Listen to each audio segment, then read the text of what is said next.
Naibu Waziri Mkuu kivuli cha ACT Wazalendo Luhanga Mpina ametoa kauli nzito na ushupavu zilizozua mjadala mpana kote nchini Tanzania. Viongozi mbalimbali wa kisiasa na wananchi wanaendelea kutafakari matamko hayo yaliyolenga moja kwa moja mwenendo wa serikali, uchaguzi mkuu wa mwaka 2025 pamoja na mfumo wa utoaji haki nchini. Katika taarifa yake aliyoitoa Agosti 9 mwaka 2026, Naibu Waziri Mkuu kivuli cha chama cha ACT Wazalendo Mpina ameshambulia vikali uteuzi wa majaji kutoka nchi za Namibia na Uganda walioteuliwa na Rais wa Jamhuri ya Muungano wa Tanzania Samia Suluhu Hassan. Majaji hao walioteuliwa kuhudumu katika tume ya uchunguzi wa jinai iliyoundwa mahususi kuchunguza matukio hayo yaliyojiri wakati na baada ya uchaguzi mkuu wa mwaka 2025. Mwanasiasa huyo wa upinzani ameeleza kuwa majaji hao kutoka nchi jirani wamekubalika kutekeleza jukumu ambalo kwa mtazamo wake halina nia ya dhati ya kutafuta ukweli, bali inalenga tu kuisafisha serikali ya awamu ya sita dhidi ya shutuma mbalimbali. Kada huyo wa ACT Wazalendo amebainisha kuwa mwelekeo wa tume hiyo umejikita zaidi katika kuwachunguza watu wanaodaiwa kutoa fedha na kuwachochea wananchi kusababisha furugu na mchafuko yaliyotokea katika kipindi hicho cha uchaguzi. Mjumbe huyo wa baraza kivuli cha ACT Wazalendo Luhanga Mpina amehoji kwa msisitizo kwa sababu za tume hiyo kutoweka mkazo katika kubaini waliohusika kutoa amri zilizosababisha mauaji na maafa makubwa kwa wananchi. Mwanasiasa huyo amedai kuwa matukio yaliyotokea wakati na baada ya uchaguzi mkuu wa mwaka uliopita yalisababishwa zaidi na watu 500 kupoteza maisha huku wengine zaidi ya 2000 wakipata majeraha mbalimbali. Hata hivyo, ikikumbukwe kuwa takwimu hizo zilizotolewa na kada huyo za upinzani pamoja na madai ya wahusika wa mauaji hayo ni maelezo yake binafsi yanayohitaji udhibitisho kutoka kwa vyombo vina vyanzo huru. Akiendelea kufafanua msimamo wake, kiongozi huyo wa ACT Wazalendo amesisitiza kuwa iwapo nia ya dhati ipo ya kuweka wazi ukweli wa mambo, uchunguzi huo haupaswi kuishia tu kwa watu wanaodaiwa kutoa ufadhili wa kifedha au uchochezi. Mwanasiasa huyo amebainisha kuwa mfumo nzima wa maamuzi unapaswa kuchunguzwa kuanzia juu hadi chini ili kubaini wote waliotoa amri haramu zilizosababisha vifo na majeraha kwa raia.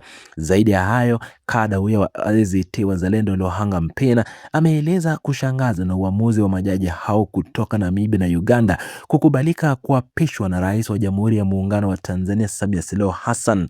Bunge huyo wa zamani ametaja majaji hao kama wanasheria wenye uzoefu mkubwa na wa muda mrefu katika masuala ya sheria na haki za binadamu, lakini wamekubaliki kushiriki katika mchakato huo. Mwanasiasa huyo wa upinzani amehoji msingi wa maamuzi ya majaji hao huku akirejea kuwa uchaguzi mkuu wa mwaka wa 2025 ulikataliwa na kukosolewa na mataifa mbalimbali pamoja na taasisi za kimataifa. Mkuu huyo wa ACT Wazalendo ametaja mashirika na jumuiya za kimataifa ikiwemo Umoja wa Ulaya, Jumuiya ya Maendeleo Kusini mwa Afrika SADC pamoja na Jumuiya ya Madola, akieleza kuwa taasisi hizo zilihoji sana uhuru na haki za mchakato nzima wa uchaguzi. Mwanasiasa huyo amehoji jinsi majaji hao walivyoweza kukubalika na kukubaliwa kuapishwa na kiongozi ambaye kwa mtazamo wake mchakato wa kuchaguliwa kwake unakabiliwa na maswali mengi kutoka kwa wadau wa kimataifa.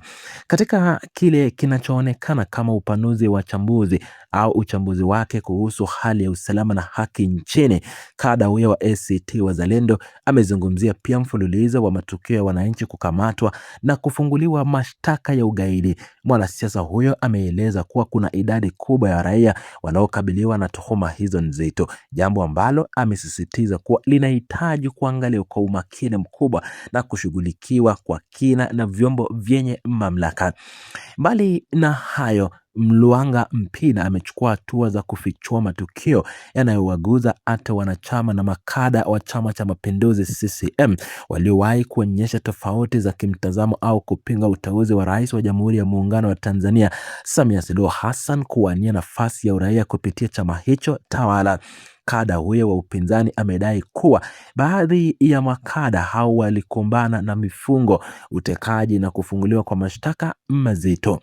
Mwanasiasa huyo amewataja kwa majina baadhi ya watu hao, akiwemo kijana David Ndikikwa maarufu kama kijana mzalendo, pamoja na Daktari Malisa. Naibu waziri mkuu kifuli cha chama cha ACT Wazalendo Luhanga Mpina amedai kuwa watu hao walitekwa na kisha kutekelezwa katika vituo vya polisi kwa zaidi ya siku 45 huku wakifanyiwa vitendo vya utesaji mkali.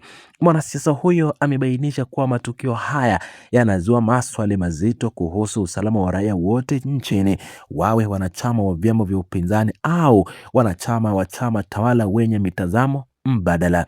Katika kuonyesha kuwa tatizo hilo lina mizizi mirefu, kada huyo wa ACT Wazalendo amerejea matukio mengine ya utekaji yaliyowahi kuwakumba wanasiasa na wanaharakati mbalimbali nchini. Mwanasiasa huyo amewataja aliyekuwa balozi wa Tanzania nchini Malawi Humphrey Polepole, mwanaharakati Mdude Nyangali pamoja na Dunstan Soka, alikisema matukio hayo yote yanapaswa kuwa sehemu ya uchunguzi mpana na wa kina ili kubainisha ukweli wa kinachojiri nchini.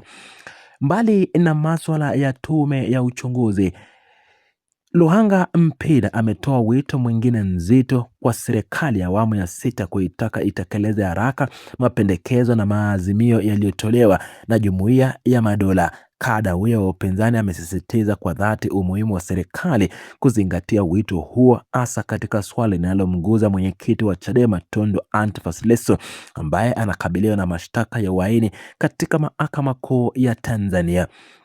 Mwanasiasa huyo wa ACT Wazalendo ameeleza kuwa utekelezaji wa maazimio hayo ya kimataifa ni hatua muhimu itakayosaidia kupunguza mvutano wa kisiasa, kurejesha utulivu na kuimarisha haki na maridhiano ya kitaifa. Mjumbe huyo wa baraza kivuli amevichua kuwa msimamo wao unatokana pia na mazungumzo yaliyofanywa moja kwa moja na aliyekuwa waziri wa Malawi Lazarus Chakwera ambaye alitembelea Tanzania akiwa mwakilishi maalum wa katibu mkuu wa Jumuiya ya Madola.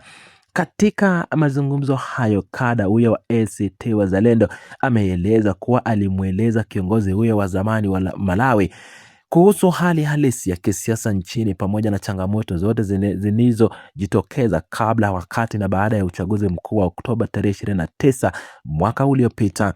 Mwanasiasa huyo amesisitiza kuwa kiongozi huyo wa Jumuiya ya Madola alipokea maelezo hayo na kwamba utekelezaji wa mapendekezo yaliyotolewa utasaidia sana kujenga imani mpya miongoni mwa wadau wote wa kisiasa nchini. Kesi inayomkabili mwenyekiti wa Chadema Taifa Tundu Lissu imekuwa ikiendelea katika Mahakama Kuu ya Tanzania kwa zaidi ya mwaka mmoja tangu alipokamatwa na kufunguliwa mashtaka hayo ya uhaini. Viongozi na wanachama wa chama chake cha Chadema wamekuwa wakiomba na kushinikiza mara kwa mara kwamba mchakato wa kisheria usitishwe na kiongozi wao waachiliwe huru ili kutoa fursa ya maridhiano ya kweli ya kisiasa. Kauli hizi za naibu waziri mkuu kifuli cha ACT Wazalendo Luhanga Mpina zinakuja wakati nchi iko katika kipindi nyeti ambapo mjadala kuhusu maridhiano ya kisiasa, mabadiliko ya mfumo wa uchaguzi na ulinzi wa haki za binadamu unaendelea kuchukua nafasi kubwa. Kada huyo wa upinzani amesisitiza kuwa hatua ya serikali kuonyesha utayari wa kusikiliza na kutekeleza ushauri wa kikanda na kimataifa ndio njia pekee itakayotatua msuguano uliopo kwa sasa.